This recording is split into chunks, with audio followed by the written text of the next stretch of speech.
Everyone, আসসালামু আলাইকুম। আজ আমি তোমাদের জন্য নিয়ে এসেছি গরমের মজাদার খাবার বরবটি ভাজি। বরবটি ভাজির জন্য বরবটি আলু কেটে নিয়েছি। কাটার পরে বরবটি আলুগুলোকে ভালো করে ধুয়ে নিয়েছি। একটি কড়াইতে কিছু পেঁয়াজ কুচো করে নিয়েছি। এই পেঁয়াজ কুচোগুলোকে চুলায় বসিয়ে দিয়ে পরিমাণ মতো তেল দিয়ে দিলাম কড়াইতে। তেলের ভিতরে পেঁয়াজ কুচোগুলো হালকা লালচে করে এবার ভেজে নিব। পেঁয়াজ কুচোগুলো লালচে হয়ে গেছে। এবার আগে থেকে ধুয়ে রাখা বরবটি আলু, পেঁয়াজ কুচো এবং তেলের ভেতরে আমি দিয়ে দিলাম। হালকা একটু নেড়ে কিছু কাঁচামরিচ কুচো, পরিমাণ মতো লবণ ও হলুদের গুঁড়ো দিয়ে দিলাম। হলুদের গুঁড়োর ভেতরে বরবটিগুলোকে ভালো করে নেড়ে চেড়ে আমি ঢাকা দিয়ে দিব। 5 মিনিট পর ঢাকাটা তুলে আমি চেক করে নিব যে বরবটিটা আসলে কতটা সিদ্ধ হয়েছে।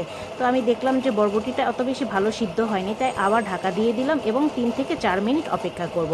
3-4 মিনিট পর ঢাকাটা তুলে আবার চেক করতে হবে বরবটি আলু কতটা সিদ্ধ হয়েছে। দেখছি মাশাআল্লাহ ভালো সিদ্ধ হয়েছে। তো তৈরি হয়ে গেল আমার মজাদার বরবটি ভাজি। তো আমার ভিডিওটি কেমন লাগলো অবশ্যই জানাবে। ভালো লাগলে অবশ্যই সাবস্ক্রাইব